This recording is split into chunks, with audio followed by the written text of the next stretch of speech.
Hello everyone, in this video I'll be doing a build guide on the Mind Weaver mod class and the Psionic Warden subclass, which focuses on using your blade in addition to spellcasting. It's actually really strong and a lot of fun to play. I'll be going through the full build guide in this video. This is made by ZX10RX on Mod.io, and it just recently got released to console, so I thought this would be the perfect time to cover this. I've previously covered the Astral Seer, which is a caster, but the Psionic Warden is a blend between warrior and spellcaster.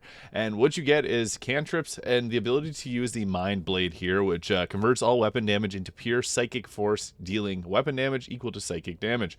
This bypasses physical defenses, but also imposes disadvantage on intelligence saving throws. For the cantrips that we'll select, we get two unique ones here with Psychic Shock, dealing 1d8 of psychic damage and giving disadvantage on their attack rolls, which is really nice for a cantrip. And also we have Cerebral Blast, which is a 1d10 of psychic damage, and it can scale up to 3d10 at higher levels. So very powerful choices here. And we also get cerebral enhancements. We get multiple of these as we level up. So mind over matter is actually really nice. When you're not wearing armor or using light armor, you add half your intelligence modifier to your armor class. So we get up to a +3 to our armor class. That is probably the best choice early on in the game because we'll have a nice +3 there, which gives us a nice 1 addition to our armor class. And then at level 4, we'll get +2. Fleet of Mind is nice too for increasing movement speed by 3. Intellectual Agility gives our intelligence modifier to our initiative, which is also nice. And the Psionic Blade Infusement is another good choice, but I'll be taking this a little bit later on. For our ability scores, 16 Dexterity, 14 Constitution, and 16 Intelligence with 10 Wisdom and 10 Charisma. Now, if you're playing this on console, you do have to have these bonuses checked off as well as your skill proficiencies, or it won't let you continue, so just make sure you have these. Highly recommend Persuasion. That's one of the best skill proficiencies to have. I'll be covering gear and showing off the combat near the end of this video, so if you're looking for that, you can wait for that part here. But we also get our Mind Surge, which gives us some powerful abilities to all of our spells. So whenever we use this, we get Mental Exhaustion, which reduces our Intelligence, Wisdom, and Charisma saves. And also Astral Seers will get 1 turn of Astral Instability. I'm not playing the Astral Seer, but the Spellcaster gets kind of chaotic. Now we get a couple extra spells here, and I like to take the Cognitive Rune here, which adds a 2d6 to our weapon attacks, basically a smite, and targets suffering with disadvantage on intelligence get from Mind Blade or Mind Rend take an additional 1d8 damage. So you set up with the cantrip and attack with Cognitive Rune. Now, Psionic Devastation is also great. Unleash a wave of psychic energy in a cone, dealing 3d8 or 3d6 of psychic damage to all characters caught within its range, kind of like a cone of cold for psychic. An overwhelming mental force disrupts and devastates their mind. Using Mind Surge will inflict stun, which is really nice too, because stun will just make them useless. So we'll take those two. Shield is a nice spell, but we'll take that a little bit later on. Shield will add a +5 to our armor class's reaction, which is great. Now at level 3, we get the Ethereal Mastery. Channel the power of your mind to levitate and fly as a bonus action after using Mind Surge. So yeah, bonus action fly, really nice. We get 2 spells here. I like the Synaptic Sever, so sever the target's mind, reducing its intelligence by 4 and dealing additional weapon damage plus 2d6 psychic. For the next 2 turns, they will recover their intelligence. But they also, if you're using Mind Surge, it'll inflict Paralyze. Pretty good.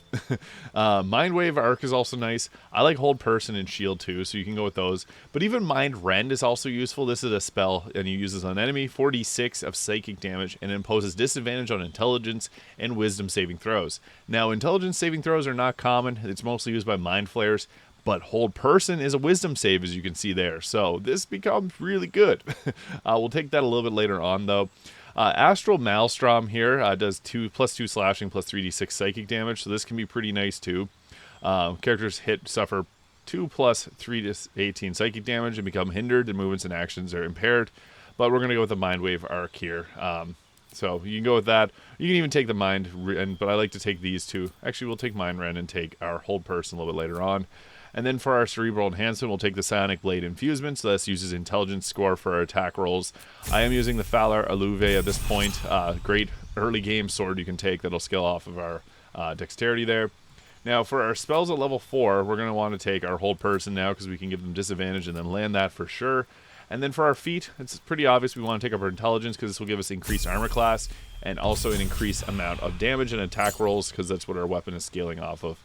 Now at level 5, we get the Psionic Synergies. Channel this residual psionic energy after spell casting to make a swift weapon action as a bonus action.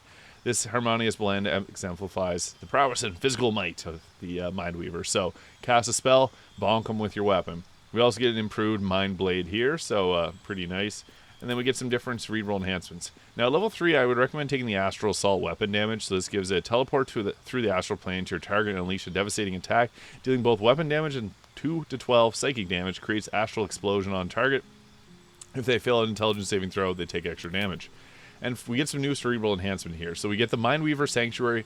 This is basically like the little spell pockets that protect your teammates whenever you're casting spells. So we don't really have many that are going to hit our team, but could be nice to take. Cerebral enhancement will basically add our intelligence modifier to cantrips.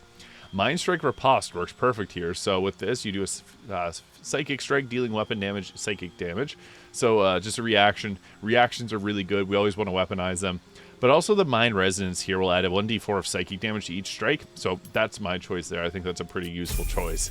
And we'll take the Riposte at next level. Some of these are meant for each subclass, and that one's meant for this. Now, level 6, we'll take Shield here. I haven't taken it previously with Counterspells, also another choice. Mind Ward Aegis is okay. For 2 turns, give your increased armor class by 2, and it deals psychic damage to attackers. It's kind of nice. But I think Shield is more valuable to us at this point. And then at level 7, we get another spell here. We also get the choice of Slow. I like the Psychokinetic coverage here, which is 46 Psychic plus 2d8 Bludgeoning, and it pulls all creatures in a 9-meter radius towards the target. Pretty good. And then also we get some new, we can take our Mind Strike Riposte here, so good cerebral enhancement to go with to give ourselves this psychic reaction damage. Now, at level 8, we should take the Dominate Will is actually really good. What's better about this is that we don't have many concentrations besides Whole Person, but this makes an enemy fight for us, and they take damage every turn. Normally when you use Dominate Person, after this spell wears off, they start attacking you again. With this, they're going to be much weaker, so it can be pretty nice. Mind Wave Arc can be pretty good too, so that's another choice we could go with, or even like one of the other spells if you want them. We already got basically what we want for this build, so now at level 8, we could take our Alert perk. It gives us a +5 to initiative. That's always a good thing to get a high initiative. And now we get a few more astral enhancements here. So we got the option of going with Psychic Breath. Your growing mental power allows you to psychic damage to manifest in reality, bypassing immunities and affecting even inanimate objects, taking into account only resistance. Or the Astral Dominance. I like this one. Unleash the power of your mental prowess. All Mind Weaver spells that deal psychic damage now deal additional damage equal to your intelligence mind modifier. So we're going to get a nice +4 to our intelligence spells. That's pretty good.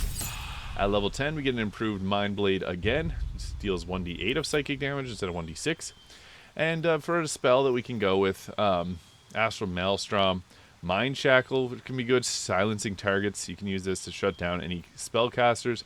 Dominate Will is pretty good too, so take which one of these you prefer here. I'm going to go with the Astral Maelstrom, but even Counterspell can be nice, but I like to use it for just being very offensive with our attacks, so you can go that route too. And at level 11, we get another choice, so Psychic Breath can be pretty good, bypassing any immunities, and then also it can destroy inanimate objects, or we can increase our movement speed by 3, or increase our initiative. But Psychic Breath can be good for anyone that's immune to psychic damage, but doesn't ignore resistances. And at level 12, we get one last spell choice here, so again, it's up to you. Dominate Will can be fun for the extra damage, and then we'll take our ability score to take intelligence up to 20. Now, what this class looks like in terms of combat is we're going to want to have our Sonic Blade Infusement, and this is going to make the weapon purple, which is super cool. So we get this added to the weapon. It's glowing purple flame. Now, for our armor and choices, I like to have a shield on this. Killer Sweetheart for criticals. What's nice about the Falar Alluve is it's got the Shriek as well, so we can apply that. Ring Protection, Boots of Evasiveness, and then the Cloak Protection for increased armor class. Now, we are light armor, so you can potentially also add in something that's, like, we can use the Ballast Armor, and which will apply vulnerability to piercing damage. This becomes OP, so I don't really recommend this if you want it to be balanced, because the Aura of Murder, what this does is it's going to make the enemy weak to our attacks, so we can go ahead and use something like the, use a piercing weapon.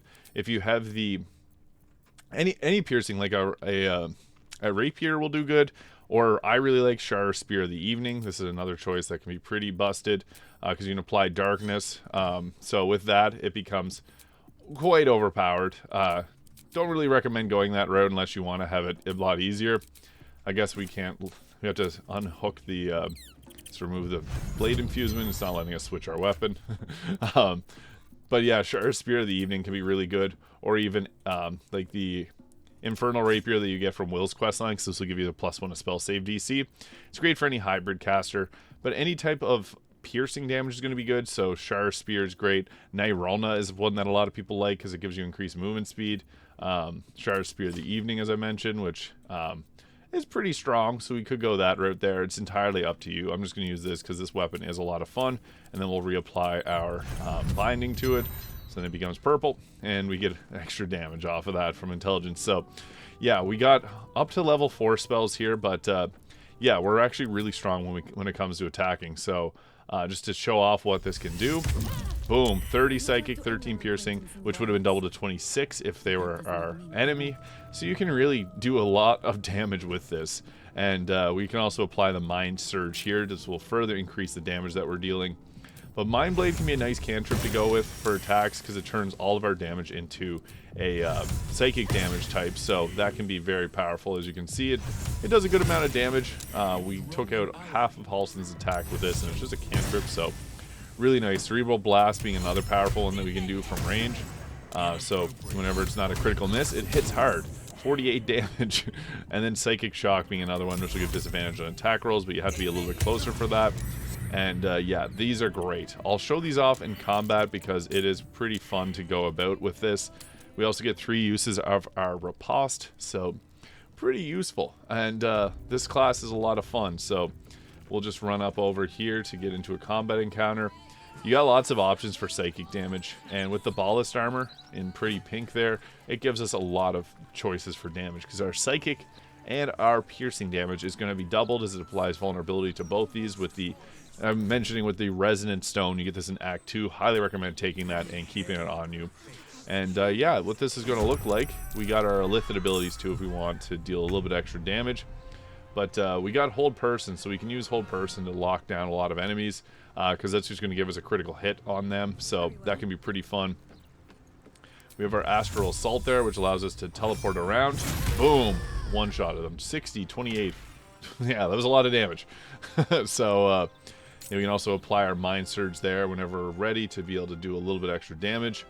We just have a bonus action left. So what's nice about bonus actions is we can actually apply our Illithid abilities to that. So we can use the Force Tunnel if we wanted to get a little bit closer. So yeah, it gets pretty crazy. We can also use the Mind Sanctuary, which is pretty fun. Stage Fright, Fracture Psych. So yeah, I'd highly recommend using Illithid abilities with this because it gets very strong really quickly. Survival Instincts, Repulsor, Psionic Overload. Your attacks deal additional psychic damage, but you take psychic each turn. That can be pretty fun too.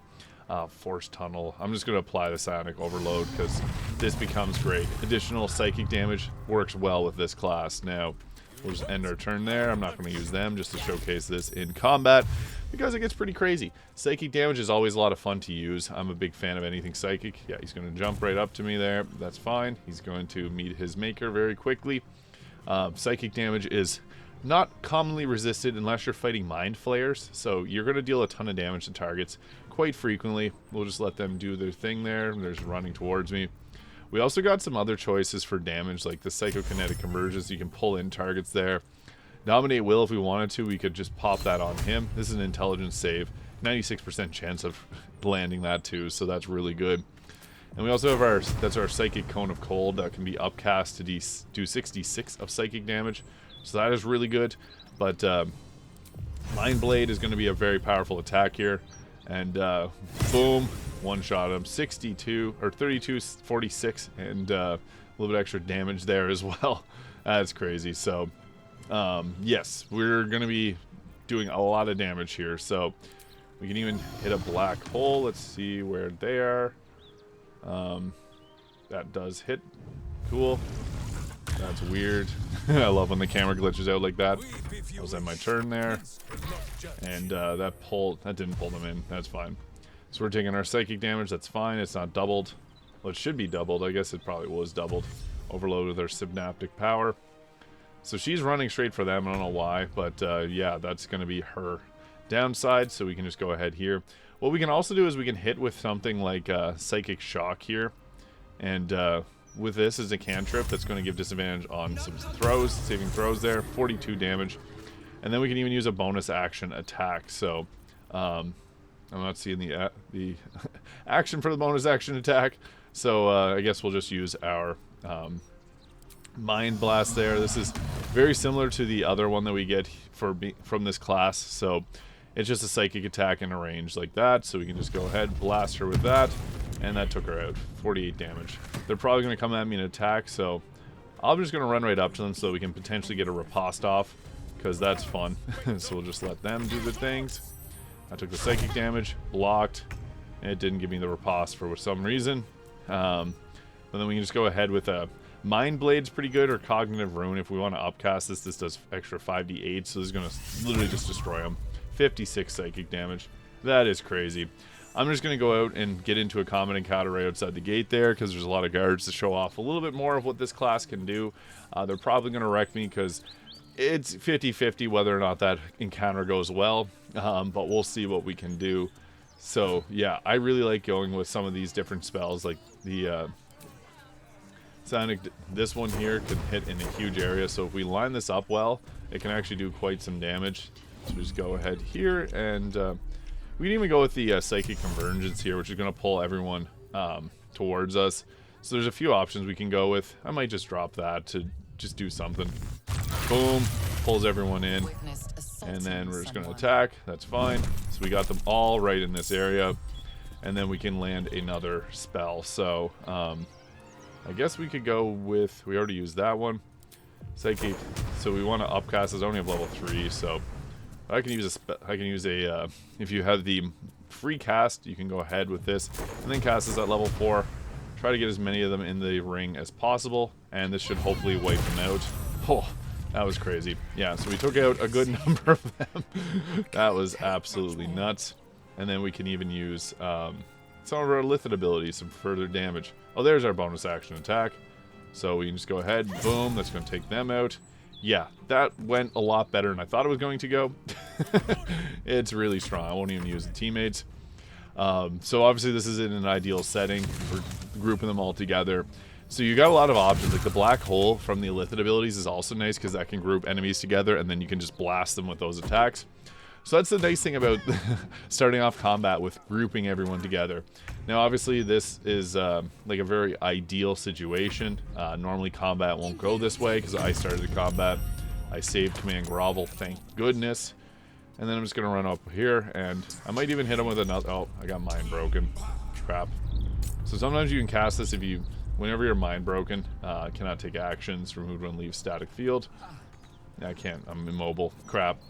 So that's the only downside about this encounter. I lost my action. I was going to blast them with the psychic damage and probably would have taken 1 or 2 of them out. They're just going to volley them since they're stuck in place. So that's fine. We'll just let them attack. Do we have the riposte? Miss. We missed the riposte. That sucks. The psychic damage riposte is really nice. So I guess we'll just end that turn. They're going to Crusader's Mantle. Extra psychic damage. That's fine. And I guess we can go with the Synaptic Sever or... Astral Assault, pretty good too. Or Cognitive Ruin. We got a few level 3 spells, so I'll just blast with that.